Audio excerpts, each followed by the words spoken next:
Assalamu alaikum. Assalamu alaikum. Amin wa alaikum assalam. Da Allah idan ba za ki damu ba, minti ɗaya ina son in yi magana da ke. Ina sauraron ka. Wallahi tun da na ganki daga can wurin sai na ji gaba ɗaya duk jikina ya ɗauka.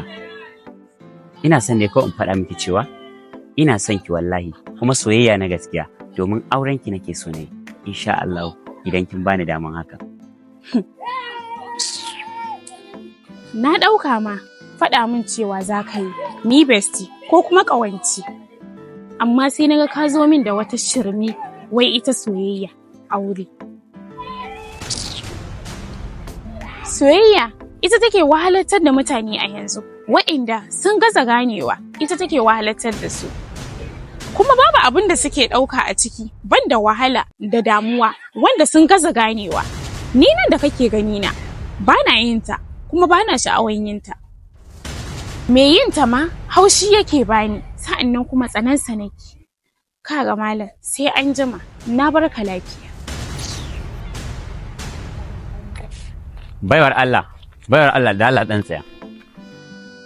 Na ce ba, ina so in tunatar da ke wani abu domin na ga tunaninki ya yi nisa da ƙwaƙwalwarki.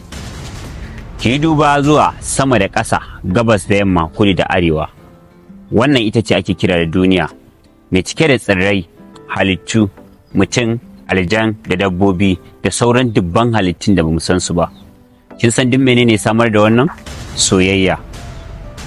Amma bari in yi miki magana a ta daidai iya inda tunaninki ya kai. Idan ba soyayya ba, me zai sa mutum ya damu da damuwar wanda bai damu da shi ba? Idan ba soyayya ba, me zai sa mutum ya kwana bai ci ba kuma bayan yana da wadata da dukiya? Idan ba soyayya ba, me zai sa mutum ya wahalar da tunanin shi akan abin da bai taka kara ya karya ba? Idan ba soyayya ba, me zai sa mutum ya wahalar da kanshi a abin da bai gagare shi ba?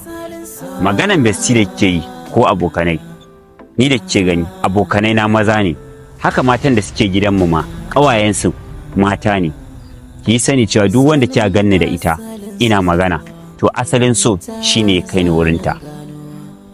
Bana zama a inda babu asalin so, saboda ni soyayya kaɗai na sani. Na barki lafiya.